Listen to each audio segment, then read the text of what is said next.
জোরে শুনে মহব্বতের সাথে বলুন আল্লাহুম্মা সাল্লি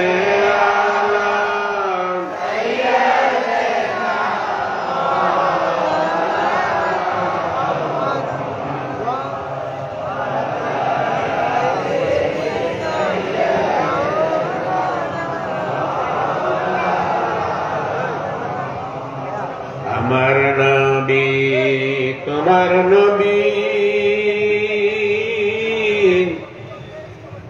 আল আরবি মুস্তাফা দুজাহানের বাদশাহ নবী নূর মুহাম্মদ মুস্তাফা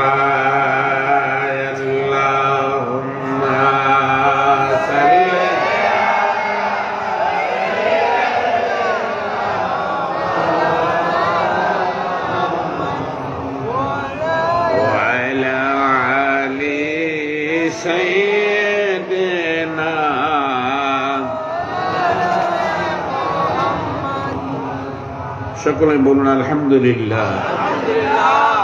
রহমত বরকতের জন্য একটু জিকির করুন লা ইলাহা ইল্লাল্লাহ লা ইলাহা ইল্লাল্লাহ লা ইলাহা ইল্লাল্লাহ লা ইলাহা ইল্লাল্লাহ লা ইলাহা ইল্লাল্লাহ লা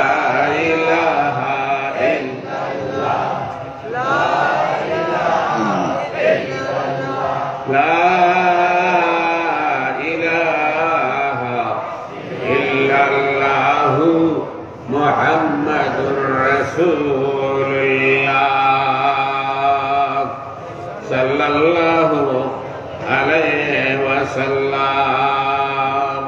বলুন সকলে আলহামদুলিল্লাহ।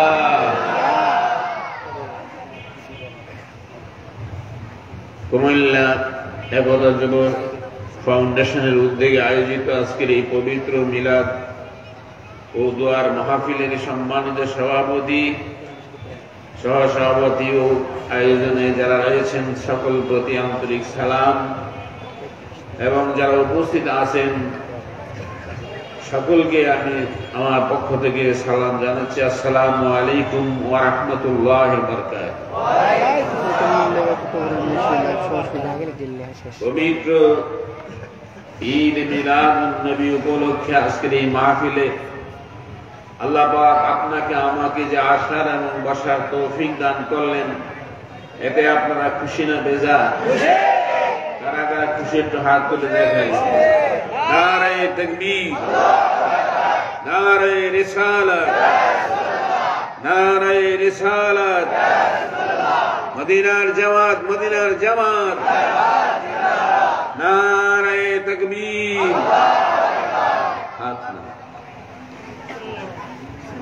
ঈদ মিলাদুন নবী অর্থ হলো আমার নবীর জন্মের কথা। আল্লাহ রাসূল সাল্লাল্লাহু আলাইহি সাল্লাম ঈদ হলো খুশি, মিলাদ হলো জন্ম। আমার নবীর জন্মে আপনারা খুশি না বেজার? বলেন খুশি না বেজার? হাত তুলে দেখেন কারা কারা খুশি। নারে তাকবীর, নারে রিসালাত, ঈদ মিলাদুন নবী, ঈদ মিলাদুন নবী। আর বাবাজিরা,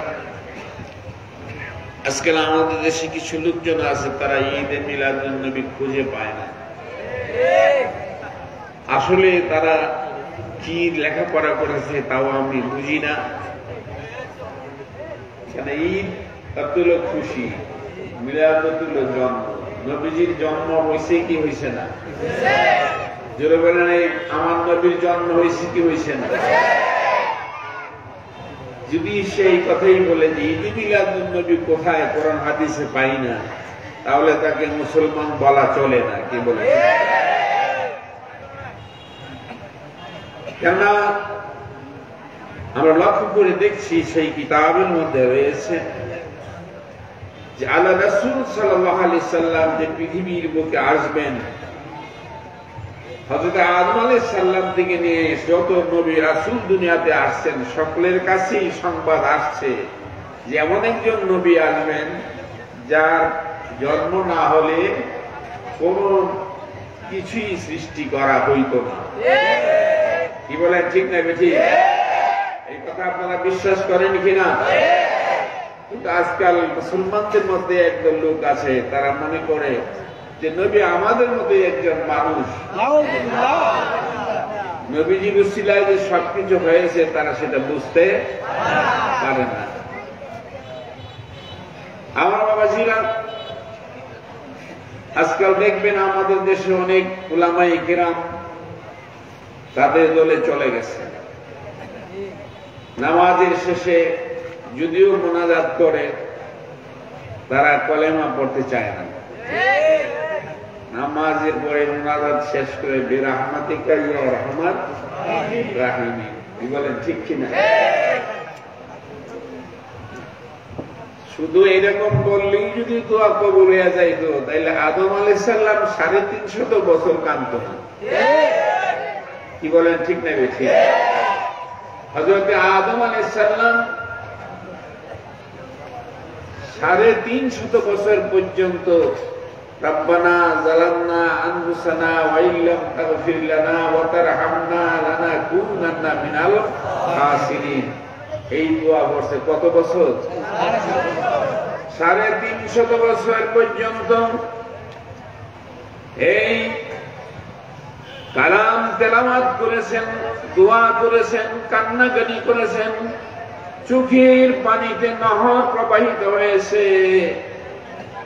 মনের পশু পাখিরা তার চোখের পানি খাইতো আর ডেকে ডেকে বলতো, আদম তোর চোখের পানি বড় মজা লাগে, স্বাদ লাগে।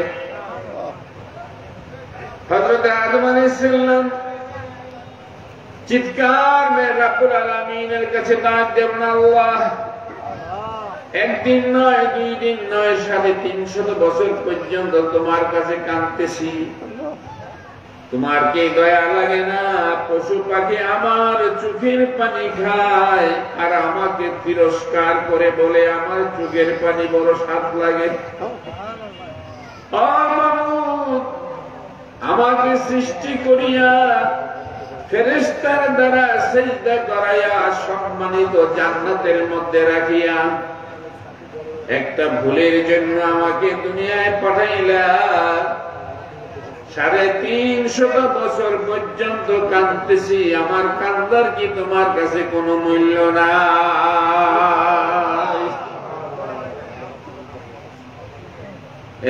বন্ধু আমার, আল্লাহ রাব্বুল আলামিন 350 বছর পর্যন্ত এই দোয়া পড়ার পরে কান্দার পরও আল্লাহ দয়া হয় না। আল্লাহ পাকের দরবারে হযরত আদম আলাইহিস সালাম বুঝতে পারলেন যে আমার দোয়া কবুল হবে না। হঠাৎ করে তার দিলের মধ্যে, অন্তরের মধ্যে, কলমের মধ্যে উদয় হয়ে গেল, আরে জান্নাতে ঢুকবার সময় জান্নাতের দরজার মধ্যে লেখা দেখতে পেয়েছিলাম একটি কালেমা, লা ইলাহা ইল্লাল্লাহু মুহাম্মাদুর রাসূলুল্লাহ।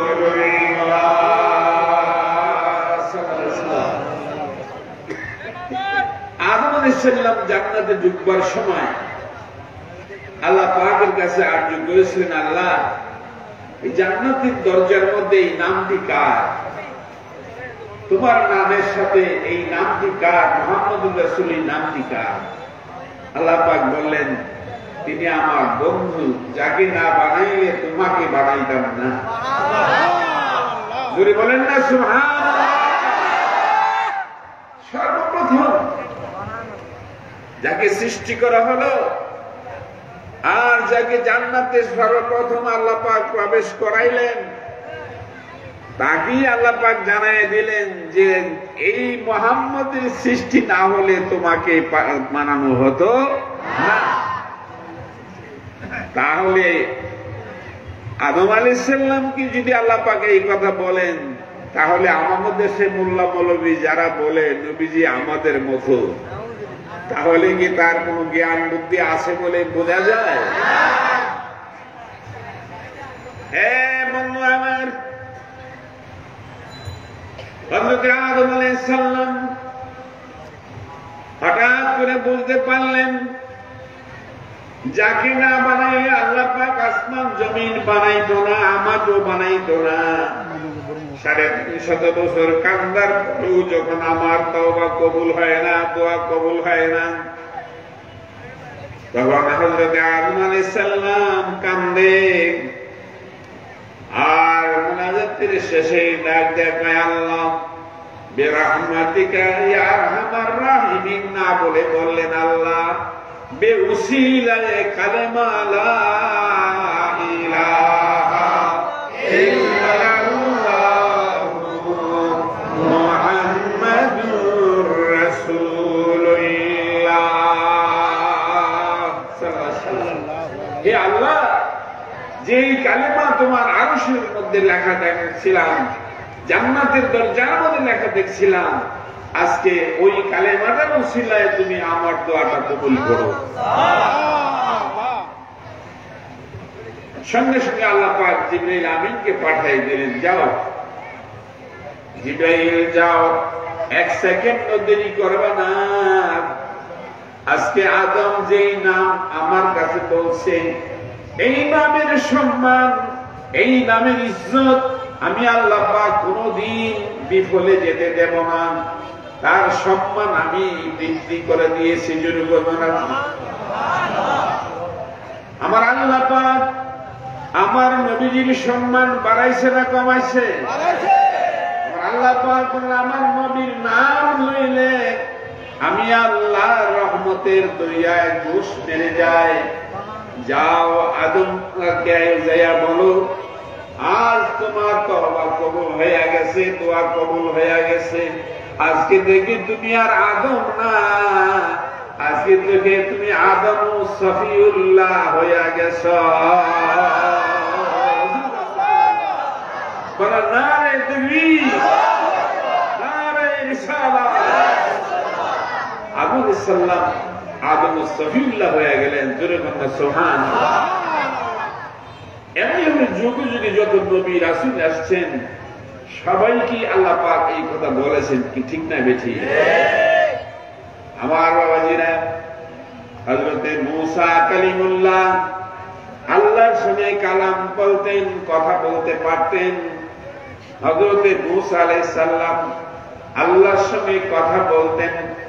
আল্লাহ পাকের সঙ্গে কথা বলার ক্ষমতা আল্লাহ পাক তাকে দান করেছেন। সেই হযরতে মূসা আলাইহিস সালাম একদিন রাস্তা দিয়ে যাচ্ছেন, এমন সময় তিনি দেখতে পেলেন একটা মানুষ, ওই মানুষটা আল্লাহর জিকির করতেছে। একটা মানুষ আল্লাহর জিকির করতেছে। জিকির করতে করতে করতে করতে লোকটা উচ্চ মাকাম লাভ করছে। সে আল্লাহর সঙ্গে কথা বলতেছে। জোরে বলুন সুবহানাল্লাহ। মূসা আলাইহিস সালাম ডাক দিয়ে বলেন, আমি কথা বললে তুর পাহাড়ে যেতে হয়, আর এই লোকটা রাস্তার কিনারায় বসে আল্লাহর সঙ্গে কথা বলছে, ব্যাপারটা কি? হ্যাঁ বন্ধু আমার, মূসা আলাইহিস সালাম ডাক দিয়ে বললেন, তুমি আল্লাহর সঙ্গে কথা বলা শিখলে কোথায়? তাই আমি মুহাম্মাদুর রাসূলুল্লাহর নাম শুনেছি, যাকে না বানাইলে আল্লাহ আসমান জমিন বানাইতো না। সেই নবীর নাম নেওয়ার কারণে আমি আল্লাহর সঙ্গে কথা বলতে পারি। মূসা আলাইহিস সালাম বললেন, ওই নবীর নাম নেওয়াতেই তুমি আল্লাহর সঙ্গে কথা বলতে পারো? আর আমি রাসূল হয়ে আল্লাহর সঙ্গে কথা বলতে গিয়ে তুর পাহাড়ে যেতে হয়, কথা বলতে পারি না। আল্লাহ পাক যদি আমাকে নবী না বানায়, আমাকে দুই নবীর উম্মত বানাই তো তাইলে ভালো হইতো। মূসা আলাইহিস সালাম এবার আল্লাহ পাকের কাছে যে তুই পাহাড়ে যে আজকে আরজি করলেন, আল্লাহ আমাকে একটা কাজ করেন। বলে কি? আমাকে নবী থেকে বাদ দিয়ে আমাকে আখিরি জামানার নবী উম্মত বানাইয়া দেন। আল্লাহ পাক বলেন যে না, এটা তোমাকে এটা আর করা যাবে না, যেহেতু তোমাকে আমি নবুয়ত দিয়ে ফেলছি, তোমাকে আর সেই নবী উম্মত করা যাবে না। জোরে বলেন সুবহানাল্লাহ। কিন্তু মুসা আলাইহিস সালাম আল্লাহ পাকের দরবারে কাঁদতে আরম্ভ করলেন যে আল্লাহ আমাকে একটু সুযোগ দিতেই হবে। জোরে বলেন সুবহানাল্লাহ। তাই কিতাবে বর্ণনা করেছেন যে সেই মুসা কালিমুল্লাহ আমরা যে সবে বরাতের রাত্রিতে আমরা যে আল্লাহ পাকের ইবাদত করি না শাবানের চাঁদে, আপনারা করেন কিনা? সবে বরাত পালন করেন কিনা? সেই রাত্রিতে হযরতে মূসা আলাইহিস সালাম আল্লাহ পাকের হুকুমে দুনিয়ার জমিনে আসেন এবং সারা রাত্র কাবা ঘরের মধ্যে আমার নবী উম্মতের সঙ্গে তোয়াফ করেন এবং আল্লাহর জিকির করেন। জোরে বলেন সুবহানাল্লাহ। কি জন্য? আল্লাহ পাক মূসা আলাইহিস সালামকে বললেন যে যাও, তোমাকে আমার নবীর উম্মত বানানো যাবে না, তবে আমার নবী উম্মতের সঙ্গে তোমাকে একটা মহব্বত লাগাইবার ব্যবস্থা করে দেব। জোরে বলেন সুবহানাল্লাহ। এই সহবতের কারণে তোমার মর্যাদা আল্লাহ পাক বাড়াইয়া দিবে। জোরে বলেন সুবহানাল্লাহ। ঠিক এমনিভাবে হযরত ঈসা আলাইহিস সালাম দিন প্রচারের জন্য যখন বের হয়ে গেলেন, ঘুরতে ঘুরতে ঘুরতে ঘুরতে একটা গাছের নিচে এসে অবস্থান করলেন, একটা বড় পাথরের উপরে বসলেন। এমন সময় তিনি আল্লাহর জিকিরের আওয়াজ শুনতে পাইলেন। ডাইনে বামে তাকাইলেন, কোথা থেকে জিকিরের আওয়াজ আসে, কোন লোকজন দেখছেন না। এমন সময় আল্লাহর তরফ থেকে ইলহাম হয়ে গেল, ঈসা রে তুমি চতুর্দিকে তাকাইতেছো আল্লাহর জিকির কে করে জানার জন্য। এই জমিনের মধ্যে তালাশ করে তাকে তুমি পাবে না। তোমার হাতে যেই আশা আছে, লাঠি আছে, ওই লাঠি দিয়া তুমি যেই পাথরের উপরে বসে আছো ওই পাথরের মধ্যে আঘাত করো। পাথরের মধ্যে আঘাত করলেন, সঙ্গে সঙ্গে দেখলেন পাথরটা দুই ভাগ হয়ে গেল। ওই পাথরের ভিতরে একজন মানুষ বসে আল্লাহর জিকির করতেছে।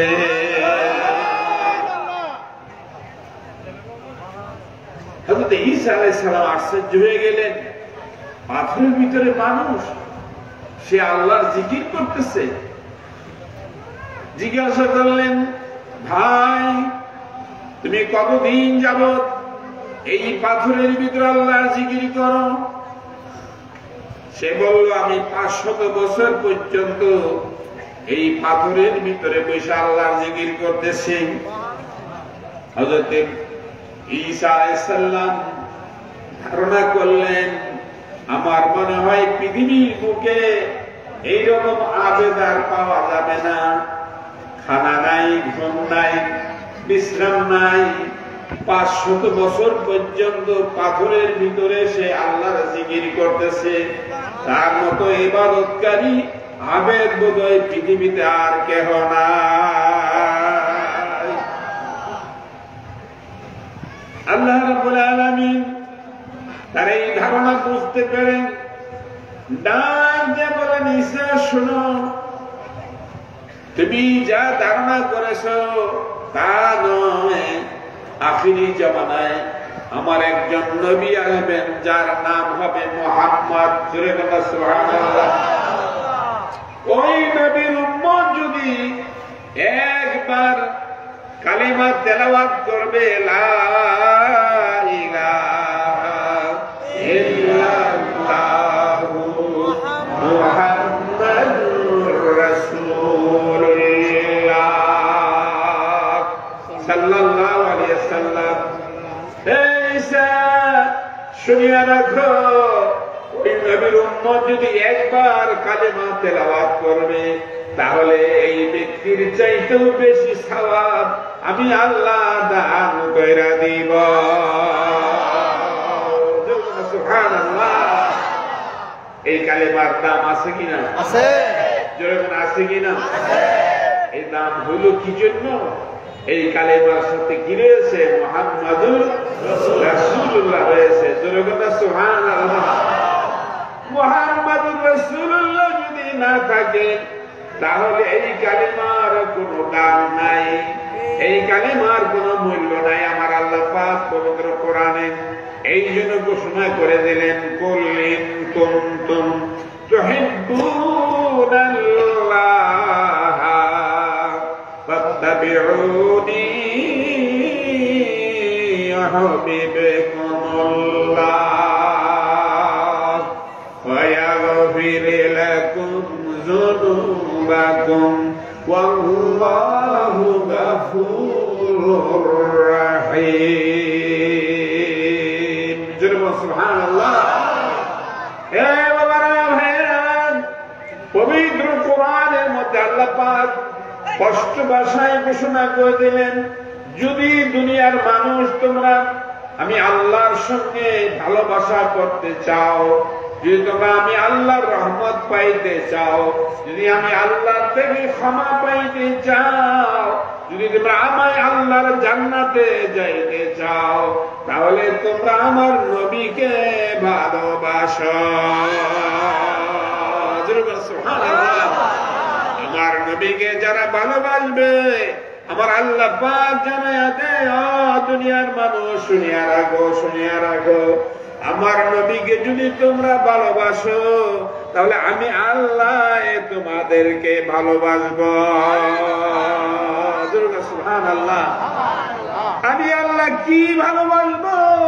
ওয়ায়াগফির লাকুম, আমি তোমাদের গুনাহগুলি মাফ করে দেব। যুনুবাকুম, অর্থাৎ গুনাহগুলিকে শুধু মাফই করব না, গুনাহগুলি তোমাদের কলব থেকে উঠাইয়া দিব। সুবহানাল্লাহ।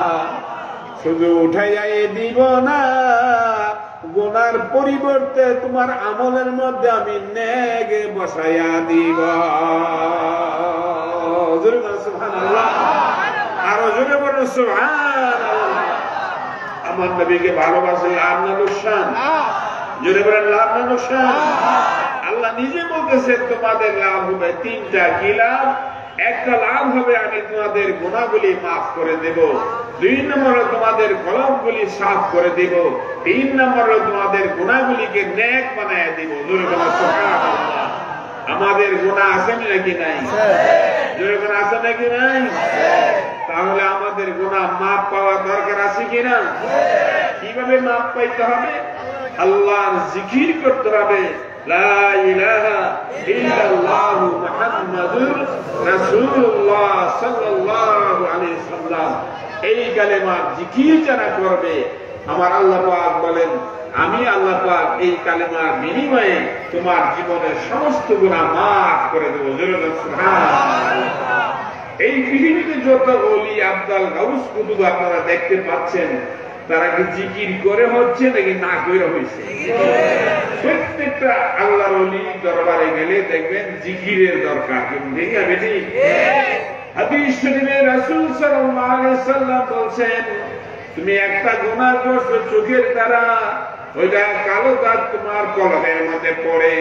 হাতের দ্বারা গুনাহ করছো, এটার কালো দাগ কলমের মধ্যে পড়ে।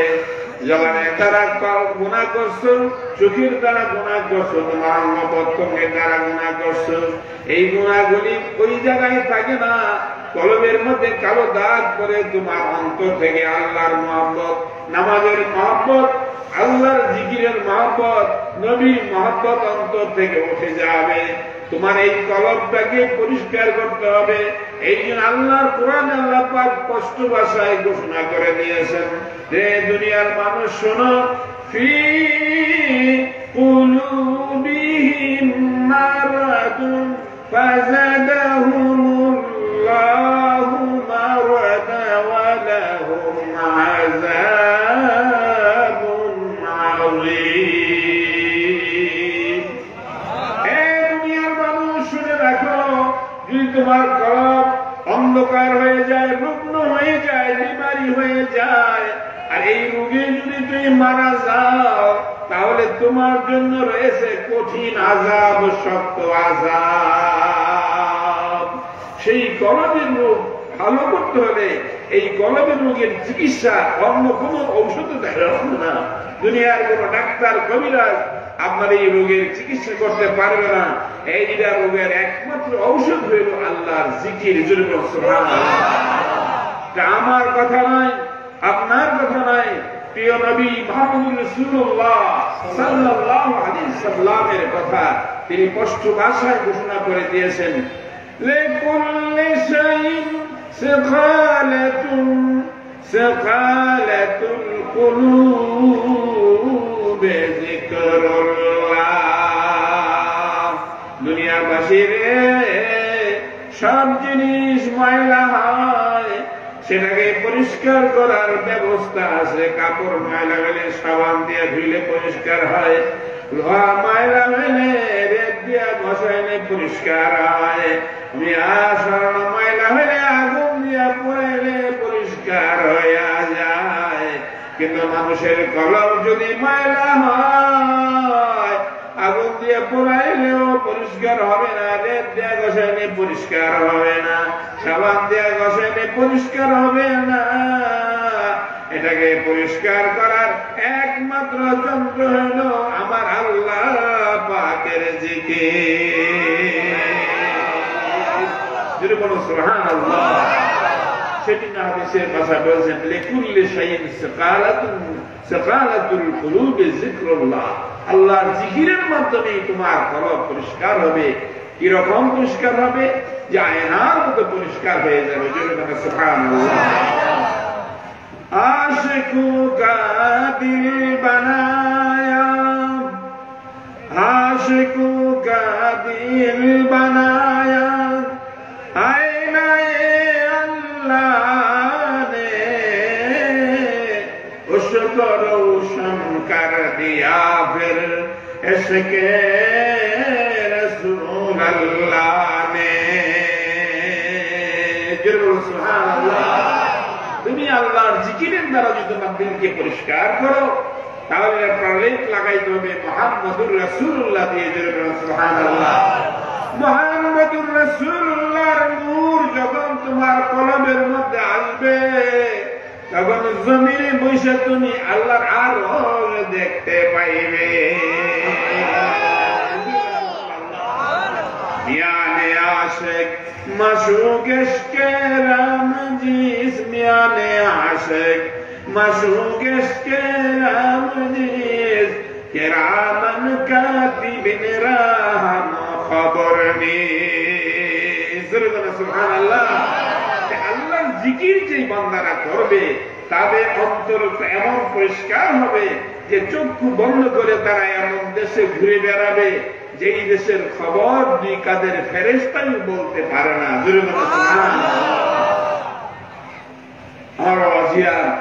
আমার নবী পাক সাল্লাল্লাহু আলাইহি সাল্লাম, আপনাদের কষ্ট হইতেছে? রাত্র খুব বেশি হয়ে গেছে নাকি? আমার সম্মতি আমি বক্তব্য শেষ করব। তবে একটি কথা আমি আপনাদেরকে বলি, আল্লাহর নবী হযরত মুহাম্মদ রাসূলুল্লাহ সাল্লাল্লাহু আলাইহি সাল্লামের কাছে হযরত জিবরাইল আলাইহিস সালাম আসতেন। আসতেন কিনা? আর জোরে বলে আসতেন কিনা? আজকাল আমাদের দেশে কিছু সংখ্যক আলেম ওলামা আছেন, তারা বলেন নবীজি গায়েব জানে না। কি বলেন? ঠিক না ঠিক? নবীজি গায়েব জানে না। গায়েব তো কোন জিনিস? আল্লাহ নিজেই তো গায়েব। কি বলছেন না ঠিক? সে আমার নবী কি আল্লাহর দিদার লাভ করে নাই? আর সে আজিমে যায় নাই? আমার নবী পাক সাল্লাল্লাহু আলাইহি সাল্লামকে বলে গায়েব জানে না। আমার নবীজি কি গায়েব জানেন নাকি জানেন না? হযরত জিবরাইল আলাইহিস সালাম ফেরেশতাকে আপনারা দেখছেন? আপনাদের এই চিটাগাং ডিভিশনের কোন মানুষ দেখছেন জিবরাইল আলাইহিস সালামকে? আমার নবীজি দেখছে কিনা? দেখছে। চলে বলেন দেখছে কিনা? দেখছে। এবার দেখছে। 24,000 বার নবীজির কাছে জিবরাইল সালাম আসছেন। তাহলে জিবরাইল আলাইহিস সালাম কি গায়েব নাকি হাজির? ফেরেশতারা গায়েব না? গায়েব কিনা? গায়েবের উপরে বিশ্বাস করার নামই তো ঈমান। আমানতু বিল্লাহ, আল্লাহকে না দেখে বিশ্বাস করতে হবে, ঠিক আছে? ঠিক। আমানতু বিল্লাহ ওয়া মালায়েকা, ফেরেশতাদেরকে বিশ্বাস করতে হবে, ঠিক আছে? ঠিক। আজকের এই মাহফিলে ফেরেশতা আছে নাকি নাই? আপনারা বেশি না ফেরেশতারা বেশি? এক একজনের লেগে যদি এক একজন লাগে 2 জন করে ফিরিস্তা হইলে তো কতগুলি, ঠিক আছে? ঠিক। তাছাড়া যদি ফল মাগরিবের পরে হাসর পরে থাকেন তাহলে এক একজনের লেগে 70,000 করে ফেরেশতা আছে। তাহলে কতগুলি ফেরেশতা এখানে আছে, ঠিক আছে? তাহলে ফেরেশতার সংখ্যা কম না বেশি? ফেরেশতার সংখ্যা হলো বেশি। আমার বাবাজিরা, এই ফেরেশতা আপনার ডান কাঁধে বাম কাঁধে ফেরেশতা আছে নাকি নাই? কিরামান কাতিবিন ফেরেশতা আছে নাকি নাই? তো আপনি কি দেখেন? আপনি কি কত মন ওজন করতে পারবেন? ঠান্ডা না গরম করতে পারবেন? আপনি এটাও কইতে পারেন না, কিছুই কইতে পারেন না। আপনি নবীর লোকে তুলনা দেন, কি বলছেন? বেশি। আর যেই নবীর কাছে জিবরাইল আলাইহিস সালাম আসছে 24,000 বার। যারা নবীজি গায়েব জানে না বলে কোরআন শরীফের আয়াতগুলি কি গায়েব না? কি কোরআন শরীফের আয়াতগুলি কি অন্য কোনো কেউ বলেছে? কে বলছে? আল্লাহ। জোরে কে বলেছে? আল্লাহকে আপনি দেখছেন? আল্লাহকে আপনি দেখছেন? আপনি কোরআন বিশ্বাস করেন, নবীকে বিশ্বাস করেন না, তাহলে আপনি কেমন মুসলমান হইলেন? কোরআন তো নাযিল হয়েছে নবীজির কাছে, জোরে বলেন সুবহানাল্লাহ। জিবরাইল আলাইহিস সালাম নবীজির কাছে কোরআনের আয়াত নিয়ে এসেছেন, আর যেটা নিয়ে আসেন হুবহু সেটাই নবীজি বলছেন। কোন ভুল আছে? যদি ভুল থাকতো তাহলে আল্লাহ কি ভুল করতে পারতো না? আর জোরে বলেন পারতো কিনা? কিন্তু আল্লাহ পাক পবিত্র কোরআনের মধ্যে জানাই দিয়েছেন, যালিকাল কিতাবু লা রাইবা ফীহি হুদাল লিল মুত্তাকিন।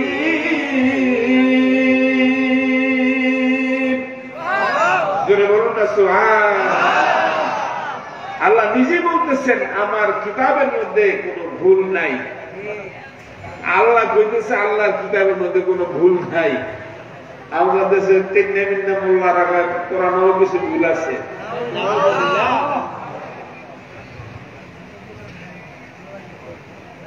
কি আপনারা কি মনে করেন কোরআনে ভুল আছে? জোরে বলুন, কোরআনে ভুল আছে? কারা কারা বিশ্বাস করলে হাত তুলে দেখান দেখি। নারে তাকবীর, নারে রিসালাত, মদিনার জামাত, মদিনার জামাত, নারে তাকবীর। আল্লাহর কোরআনের মধ্যে কোনো ভুল নাই। আর সেই কোরআন নাজিল হয়েছে আমার নবীর উপরে। সেই কোরআন নিয়ে এসেছেন হযরত জিবরাইল আলাইহিস সালাম। একবার নয়, দুইবার নয়, 24,000 বার আসছেন। আর সেই জিবরাইল আলাইহিস সালাম আমার নবীজির কাছে অনেক সময় আসতেন একজন সাহাবীর সুরতে। জোরে কথা সুবহানাল্লাহ। কার সুরতে আসতো? সাহাবীর সুরতে আসতেন। একদিন জিবরাইল আলাইহিস সালাম আমার নবীজির দরবারে আসছেন। আমার নবীজির মেয়ে মা ফাতেমা নবীজির পাশে বসেছিলেন। ওই সাহাবী যখন নবীজির কাছে আসতো, মা ফাতেমার জন্য কিছু নিয়ে আসতো। জোরে কথা সুবহানাল্লাহ। মা ফাতেমা মনে করেছে যদি সেই কাকাই আসছে। মা ফাতেমা তাকে বললেন, চাচা যান, আপনি কি আজকে আমার জন্য কিছু আনেন নাই?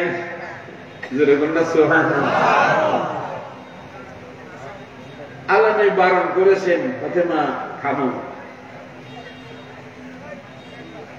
কিন্তু জিবরাইল আলাইহিস সালামকে যখন চাচা বলছে, জিবরাইল আলাইহিস সালামের চোখ বড় করে তাকায় বলতেছে, নবীর মেয়ে আমাকে চিনতে পারে নাই, কিন্তু ঠিক না?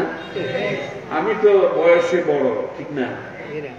নবীর বয়স তো কম, আর জিবরাইলের বয়স তো বেশি। কেন জিবরাইল তো আদম আলাইহিস সালাম থেকে নিয়ে সব নবীর কাছে ওহি নিয়ে আসতেছেন, কি বলেন, ঠিক না বেটি? আর আমার নবী তো মাত্র কিছুদিন আগে থেকে ওহি পাওয়া আরম্ভ করছে, ঠিক না? এখন ওনার মেয়ে আমাদের চাচা বললো, আমাকে জ্যাঠা বলা দরকার ছিল, কি বলেন, ঠিক না? একটু বড় চোখ বড় করে তাকাইছেন। আল্লাহর নবী তো অন্তরের খবর কিছু কিছু রাখেন, রাখে কিনা? জোরে রাখে কিনা? অন্তরের খবর রাখে। আমার নবীজি অনেক বুদ্ধিমান। আমার নবীজি কথাবার্তা শেষ করার পরে আল্লাহ নবী হঠাৎ করে বললেন, জিবরাইল তুমি তো অনেক দিন থেকে আমার কাছে আসো, তোমার বয়স সম্পর্কে তোমার ধারণা আছে কিনা? জোরে বলেন না সুবহানাল্লাহ, আরো জোরে বলেন না সুবহানাল্লাহ। জিবরাইল আলাইহিস সালাম বলেন, হুজুর আমার বয়স সম্পর্কে আমার কোনো ধারণা নাই, তবে একটা ধারণা আছে, কি আমাকে সৃষ্টির পরে আমি আকাশের মধ্যে একটা তারকা দেখতে পেয়েছিলাম। এই তারকাটা 70,000 বছর উদয় হয়ে থাকতো, আবার 70,000 বছর ডুবিয়া থাকতো। কিন্তু এই তারকাটা দেখলে আমার এত মায়া লাগতো, এই জন্য এই তারকাটার দিকে আমি তাকায় থাকতাম, অবস্থান করতাম। 70,000 বছর তাকায় তাকায় দেখতাম, আর বাকি 70,000 বছর তাকায় থাকতাম কোন দিন জানি তারকাটা উঠবে। সে আশায় 70,000 বছর আকাশের দিকে তাকায় থাকতাম। এই তারকাটা আমি আমার জীবনে 72,000 বার দেখেছি। কত বার? 72,000। বুঝেননি? 1000 বুঝুন তো, 72 বার না, 72,000 বার দেখেছে। কত বছর পর পরে? 70,000 বছর পরে পরে একবার সেই তারকাটা দেখেছে 72,000 বার।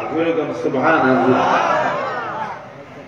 আল্লাহর নবী ডাক দিয়ে জিজ্ঞাসা করে, জিবরাইল এখন সেই তারকাটা দেখো কিনা? জিবরাইল কয়, না হুজুর, এখন তো সেই তারকা আকাশের মধ্যে দেখি না। আল্লাহর নবী জিজ্ঞাসা করে, জিবরাইল সেই তারকাটা দেখলে তুমি চিনবা কিনা? সেই তারকাটা দেখলে তুমি চিনবা? জিবরাইল, হুজুর যে কোনো জিনিস একবার দুইবার দেখলেই তো চিনা যায়, কি বলেন, ঠিক না? আজকে আপনারা আমাকে যারা দেখছেন, আরেকদিন রাস্তায় দেখলে চিনবেন না? আর চিনবেন কিনা? যেখানে 72,000 বার যে জিবরাইলে নবীজিকে এই তারকাটাকে দেখছে, এটা কি চিনতে কোনো ভুল হবে? আর যদি কোনো ভুল হবে? ভুল হবে না। জিবরাইল বলতেছে, হুজুর আমি যেটা 72,000 বার দেখেছি, এটা কি আমাকে চিনতে কোনো ভুল হবে? আল্লাহর নবী হযরত মুহাম্মদ রাসূলুল্লাহ সাল্লাল্লাহু আলাইহি সাল্লাম ওনার সিনা মুবারক থেকে জামাটা একটু সরাইয়া দিলেন। জামাটা সরাইয়া দিয়ে আল্লাহর নবী বললেন, জিবরাইল তুমি আমার সিনার দিকে একটু নজর করো। হযরত জিবরাইল আলাইহিস সালাম তুমি পাকের সিনার দিকে নজর করলেন। নজর করে চিৎকার দিয়ে বলতে লাগলেন, ইয়া রাসূলুল্লাহ, ইয়া হাবিবাল্লাহ, নবীজি যেই তারকাটা আমি আকাশের মধ্যে 70,000 বছর পরে পরে দেখতাম, এই তারকাটা আমার জীবনে 72,000 বার দেখেছি। খোদার কসম, এই তারকাটাই আমি আপনার সিনার মধ্যে দেখতেছি।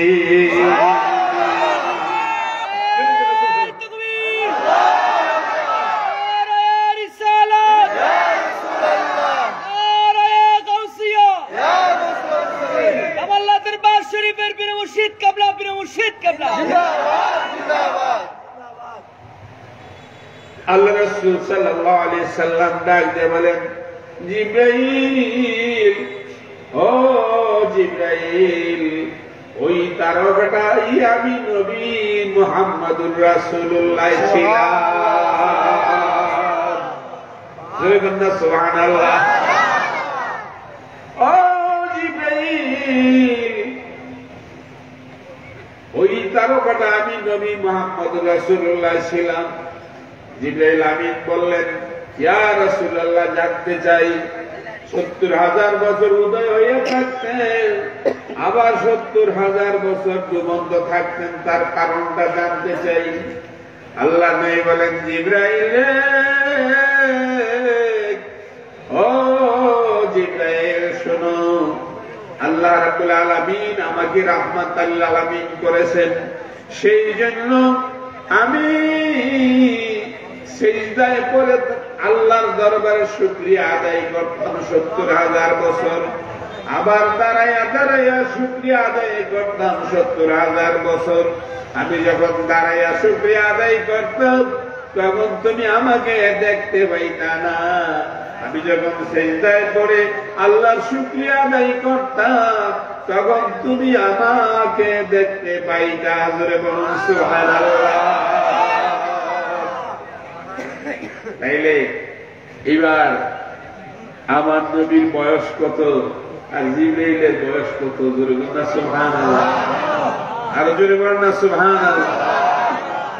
আমার নবী পাক সাল্লাল্লাহু আলাইহি সাল্লাম ডাক দিয়ে বলেন, হে জিবরাইল শুনো, আমার আল্লাহ পাক সর্বপ্রথম আমাকে সৃষ্টি করেছেন, তখন আসমান হয় নাই, জমিন হয় নাই, আরশ হয় নাই, কুরসি হয় নাই, লৌহ হয় নাই, কলম হয় নাই, কোন কিছুই সৃষ্টি করা হয় নাই। আউয়ালু মা খালাকাল্লাহু নূরি, সর্বপ্রথম আল্লাহ পাক আমার নূর মুবারক সৃষ্টি করেছেন। এই নূর রাখার মতো কোন জায়গা ছিল না। ওই নূর মুবারক আমার আল্লাহ পাক তার কুদরতি হাতের মধ্যে রেখেছে। সুবহানাল্লাহ। কুদরতি হাতের তালুর মধ্যে রেখে আমার সেই নূরের দিকে তাকায়া তাকায়া আমার আল্লাহ পাক জিকির করেছে ৪০ লক্ষ বছর। আর জোরে বলে না সুবহানাল্লাহ। কত বছর? ৪০ লক্ষ বছর আল্লাহ পাক আমার নবীজির নূর মুবারক হাতের তালুর মধ্যে নিয়ে আল্লাহ জিকির করেছেন, ইয়া মুহাম্মদ ইয়া মুহাম্মদ। জোরে বলে সুবহানাল্লাহ। হে বন্ধু আমার, ৪০ লক্ষ বছর পরে আমার আল্লাহ পাক নবীকে মুহাম্মদুর রাসূল বানাইলেন। লম্বা চূড়া ঘটনা বিষয় দিকে যাই না আমার বাবারা। ৪০ লক্ষ বছর পরে আমার আল্লাহ পাক নবীজির নূর মুবারক থেকে সমস্ত মাখলুক সৃষ্টি করলেন, আরশ, কুরসি, লৌহ, কলম বানাইলেন। মানব দানব জিন ইনসান যত কিছু আছে সবকিছু আমার নবীর নূর দ্বারা তৈরি করছেন। সুবহানাল্লাহ। আমার নবীর নূরে তামাম মাখলুক পয়দা হয়েছে। সেই নবী মুহাম্মদুর রাসূলুল্লাহকে যদি সম্মান না করতে পারো, তোমার মতো মানুষ হওয়ার যোগ্যতা না। এই জন্য আল্লাহ পাক পবিত্র কোরআনের মধ্যে বলছেন, সব মানুষকে আল্লাহ পাক জান্নাত দিবে না এবং সব মানুষকে আল্লাহ পাক জাহান্নামেও জ্বালাবে না।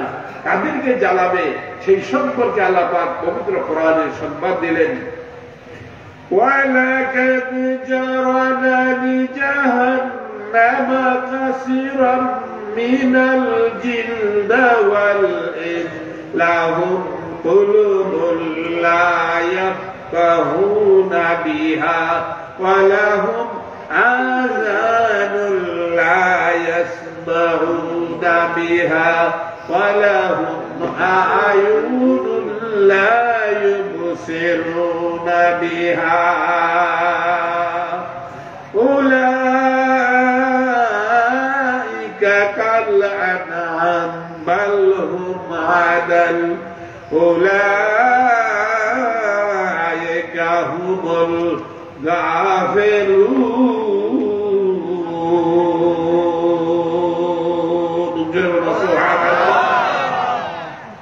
পাক জাহান্নামীকে একটা পরিচয় দিয়েছেন যে মানব জাতির মধ্যে সব মানুষকে আল্লাহ পাক জাহান্নামী দিবে না, ওই মানুষগুলিকে আল্লাহ পাক জাহান্নামের মধ্যে জ্বালাবে যাদের কলমের মধ্যে আল্লাহর জিকির নাই, আল্লাহর মহব্বত নাই, নবীর মহব্বত নাই। ওই মানুষগুলিকে আল্লাহ পাক সর্বপ্রথম বিনা হিসাবে জাহান্নামী দিয়ে দেবে। এরপর আল্লাহ পাক আবার বলতেছেন, আমি তোমাদেরকে কান দিয়েছি শুনবার জন্য। কান দিছে কি জন্য? শুনবার জন্য। আজকে যে মাহফিলে আসছেন কি জন্য আসছেন? শুনবার জন্য আসছেন, ঠিক আছে কিনা? এখন আল্লাহ পাক বলেন, আমি তোমাদেরকে কান দিয়েছি শুনবার জন্য। এই কান দিয়ে তুমি শুনতে পেরেছো, তোমার কলমের পবিত্রতা অর্জন করা দরকার, তোমার কলমে আল্লাহর জিকির থাকা দরকার, নাই তো তোমার জন্য রয়েছে জাহান্নাম। সেই শাস্তি থেকে বাঁচার জন্য তোমাকে আল্লাহর জিকির করতে হবে। এখন তুমি শুননাও শুনলা না, তোমার কলমে আল্লাহর জিকির নাই, কিন্তু জিকির তুমি করার জন্য কোন ব্যবস্থাও করলা না। যেখানে জিকির হয় জিকিরের মাহফিলে তুমি যাও না, নিজেও করো না। এই জন্য বলা হয়েছে শুননাও তুমি শোনো না, কান দিয়েছিলাম শুননা তুমি আমল করার জন্য। কলমে জিকির জানি না হইল, যদি তুমি আল্লাহর জিকিরের মজলিসে যাইতা, জিকিরকারীদের সঙ্গে সম্পর্ক রাখতা, আল্লাহর ওলিদের সঙ্গে যদি তুমি মহব্বত আর ভালোবাসা রাখতা, তাহলে তোমাকে আমি আল্লাহ জাহান্নামে জ্বালাইতাম না।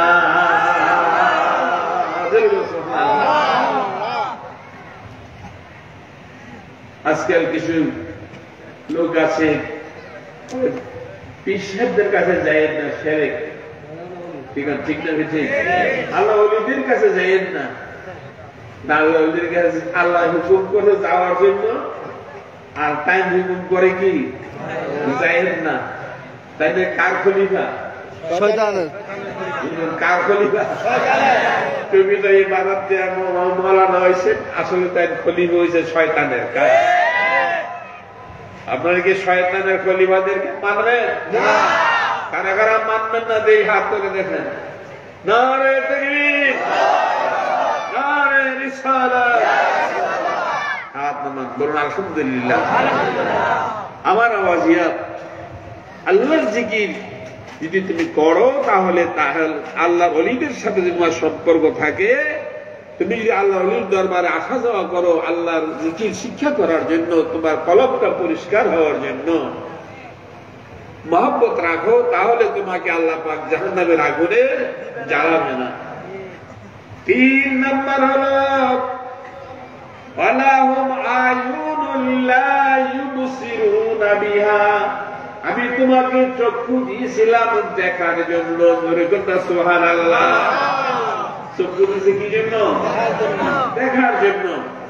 আল্লাহ পাক বলতেছেন, বান্দা তোমার সামনে এই বিরাট ধনী মানুষটা মারা গেল, তার বাড়ি আছে, গাড়ি আছে, কি টাকা পয়সা আছে, ছেলে মেয়ে আছে, সবকিছু আছে, কিন্তু সঙ্গে করে কিছুই নিতে পারতেছে না, সব করে থাকতেছে, খালি হাতে কবরে যাইতেছে।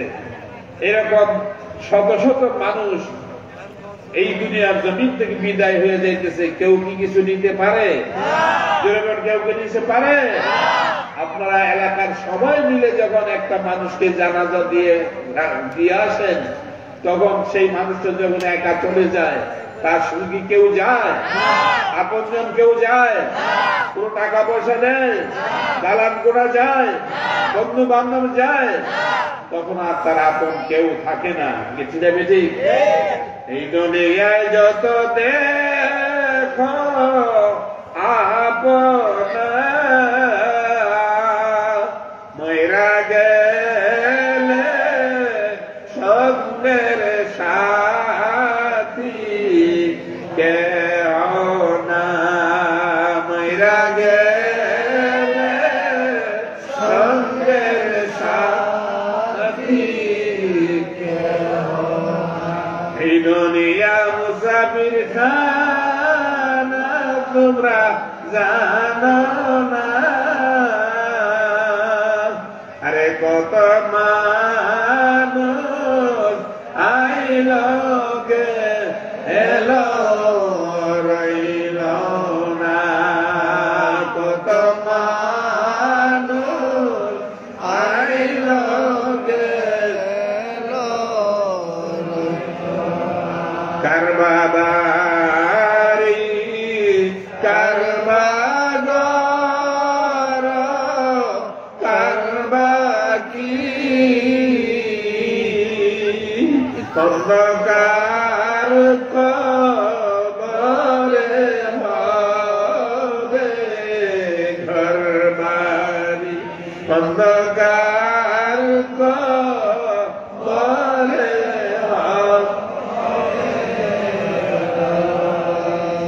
উপায় নেই রে উপায় নাই রে উপায় নাই কবর দেশে গুনাহগারের উপায় নাই কবর দেশে গুনাহগারের উপায় নাই আল্লাহুম্মা সাল্লি আলা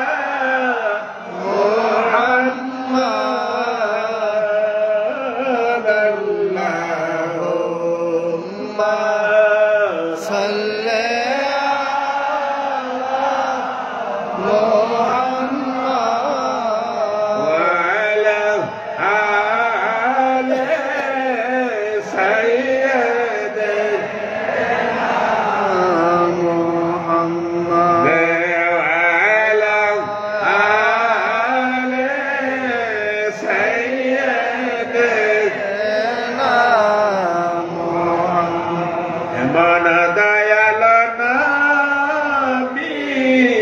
জন্মিল উম্মতি উম্মতি বলে কান্দিল উম্মতি উম্মতি বলে কান্দিল 63 বাতাসার কানছেন নবী দুনিয়ায় এখনো কাঁদিতে আসেন মদিনা এখনো কাঁদিতে আসেন মদিনা কান্দায় না কান্দায় না আমার নবীরে কান্দায় না কান্দায় না আমার নবীরে আরে নবীরে কান্দাইলে কাঁদবা হাসরে নবীরে কাঁদাইলে কাঁদবা হাসরে আল্লাহুম্মা সাল্লি মুহাম্মাদ ওয়া আলা আলি সাইয়্যিদিনা মুহাম্মাদ ওয়া আলা আলি সাইয়্যিদিনা সকলে বলুন আলহামদুলিল্লাহ মাহমুদের সামনে জিকির করুন লা ইলাহা ইল্লাল্লাহ লা ইলাহা ইল্লাল্লাহ লা ইলাহা ইল্লাল্লাহ। কেউ বসে থাকবেন না, পড়েন। আমার মা বোনেরা যে যেখানে আছেন পর্দার আড়ালেও, আমার ভাইকেরা যত চোখের পানি সেইরা কালেমার জিকির করো লা ইলাহা ইল্লাল্লাহ লা ইলাহা ইল্লাল্লাহ। মাশাআল্লাহ লা ইলাহা ইল্লাল্লাহ লা ইলাহা ইল্লাল্লাহ লা ইলাহা ইল্লাল্লাহ লা ইলাহা ইল্লাল্লাহ মুহাম্মাদুর রাসূলুল্লাহ সাল্লাল্লাহু আলাইহি ওয়াসাল্লাম। সবাই চোখটা বন্ধ করে মাথাটা নিচু করে বাম স্তনের দেহ নিচে কালবে একটু খেয়াল করে বসে। আবারে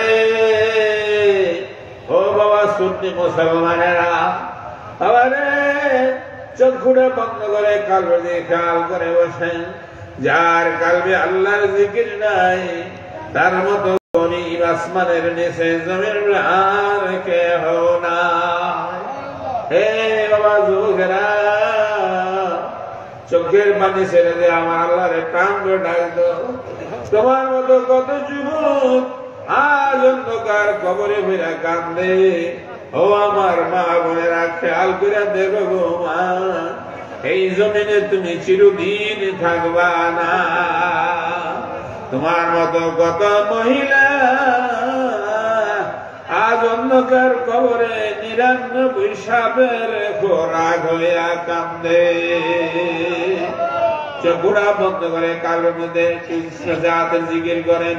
ফাতিহা তরিকার নাসরুল্লাহ বরবীর আব্দুল কাদের জিলানী বাগদাদী রাহমাতুল্লাহ আলাইহি বলেন, যেই মানুষ আল্লাহর জিকির করবে রে, আরে জানিয়ে রাখো এই লোকটা নবী আব্দুল কাদের জিলানীর সঙ্গে আগে জান্নাতে থাকবে। তাই কাদের তরিকার নাসরুল্লাহ